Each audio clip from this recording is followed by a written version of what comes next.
7.9 back to allowance. So the big roll centre change on Craig's car didn't do anything for it. No. We saw that 10 mil change. Maybe it hurt the tyres worse later. Jason Bright's also now going to get a bad sportsmanship flag for 5 infringements. Frosty has been flawless from the start.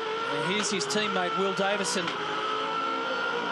Race win yesterday, eyeing off a podium spot today and another good haul of points.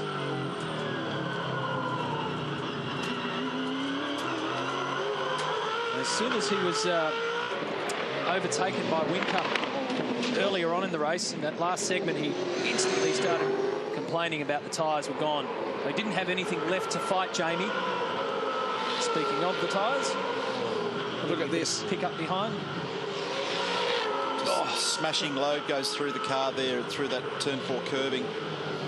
So we're looking at the right rear suspension, the shock absorber, the spring, part of the apparatus, and the mount for the rear anti-roll bar, blade, I should say.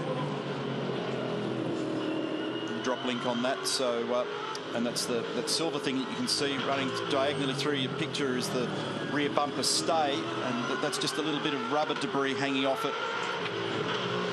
To the left is the Kevlar casing that surrounds the fuel cell in the car. 75-litre tank.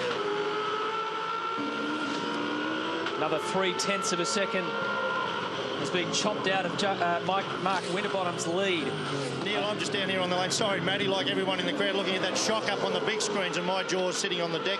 And it's a really good demonstration of the challenge that the engineers have. Remember, that shock absorber is a big, big part of tuning these race cars, and it's full of intricate little parts. And you can see that when it hits a curb, it moves at what we call, maybe a metre of distance or displacement in a second.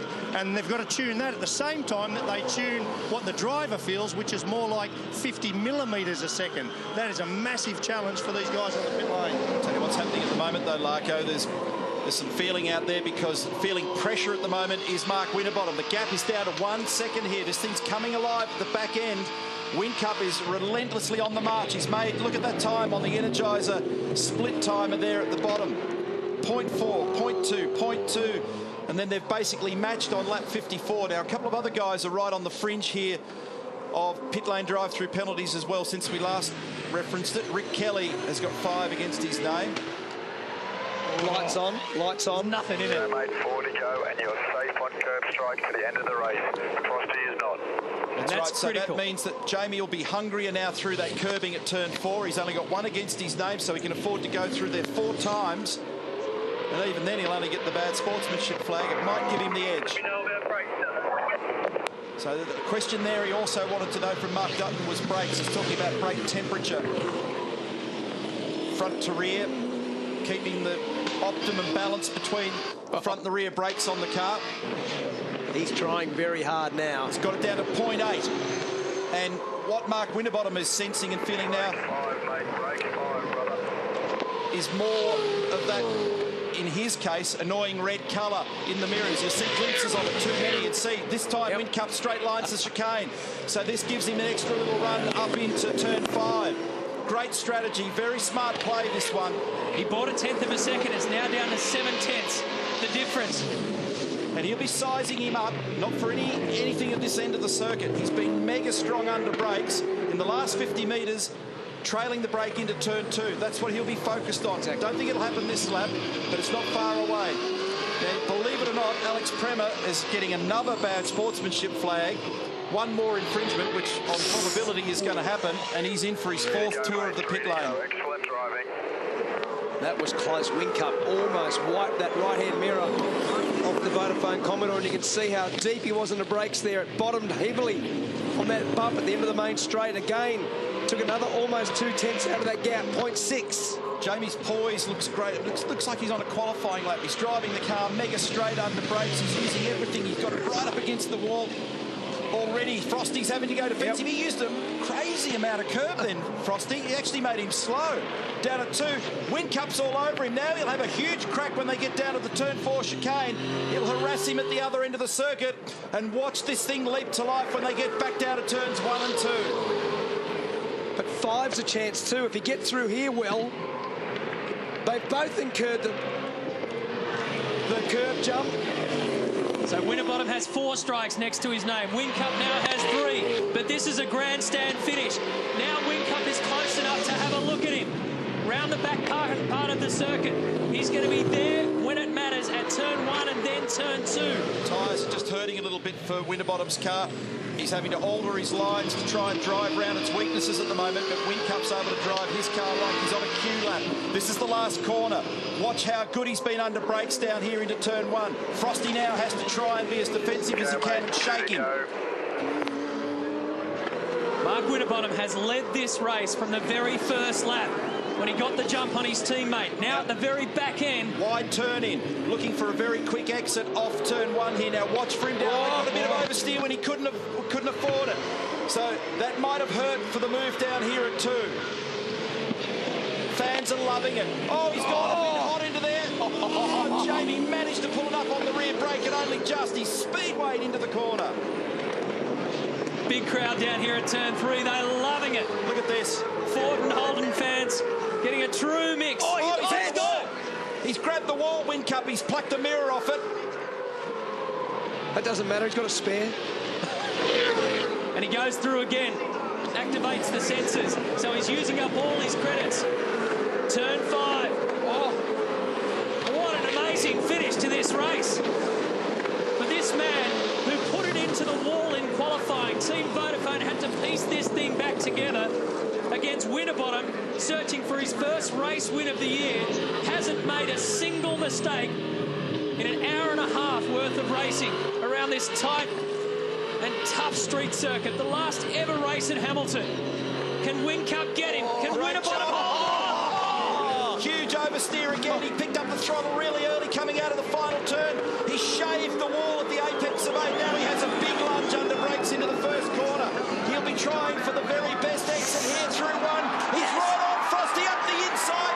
Watch these guys as they go nose to tail down to 2. And the crowd are going absolutely nuts. What a way to say goodbye to Hamilton. Whincup has a look. Winterbottom closes the door on him. How do they not touch? Unbelievable at 2. Less than 3 kilometres to go. Great driving. Sun in their eyes. Great contest. The fans are loving it. This is turn 3. Frosty covered brilliantly down there into 2. He gave him no option. They did have a little rub down there, but he may be out of plays now, Jamie Whincup. Can he do it at 5? They're both on 5 strikes each. This is the last lap. It's half a lap to go, in fact. Well, if Whincup is going to have a dive, he's going to have to do it at the hardest part of this circuit around here at turn 6. And then the kink up to 7, but Winterbottom is showing such steely resolve. He's not going to let this one go. He's fought so hard for it. He's got a cushion. And now he's dropped him a little bit. Whincup has given it absolutely everything, but not this time. Mark Winterbottom wins an absolute classic at Hamilton. Great job, both those drivers. That is a rock-solid demonstration from both teams, both drivers, and this man prevails, Mark Winterbottom. What a brilliant job this afternoon, and he withstood a blowtorch in the last couple of laps. Will Davison 3rd, so 1 and 3 for FPR, and 2 and 4 for Team Vodafone, with Lowndes coming in 4th. Fabian Coulthard, 5th spot. He might be out of fuel. I think we've got nothing showing, so it might stagger back. he might need a ride back. I'm doing a burnout, he said. Whatever's left, he's going to burn it up. And so he should. And look at that Kiwi passion in the stands. How good was that motor race? Mark Winterbottom, Orcon Steel Ford Performance Racing Falcon, getting home just from what was a sliding Jamie Whincup in the last lap for Team Vodafone. What a great display between both great athletes. That's as good as it gets. All 3 of these guys this weekend have been at the top of their game. And they've all got results to speak for it. So 2 second placings for Whincup and a race win each for Winterbottom and Davison.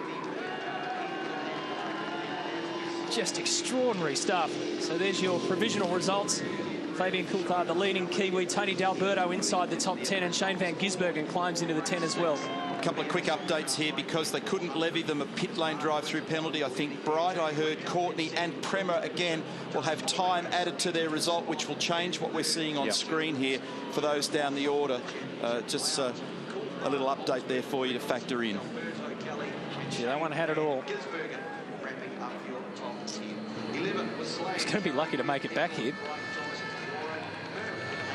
He's got nothing left in the tank. Push maybe, mate. He just said, might need to give me a push, mate. A very, very good drive, and what a fantastic end to that race with two of the very best operators from Ford and Holden battling with no tyre quality left and with no room to spare around these streets.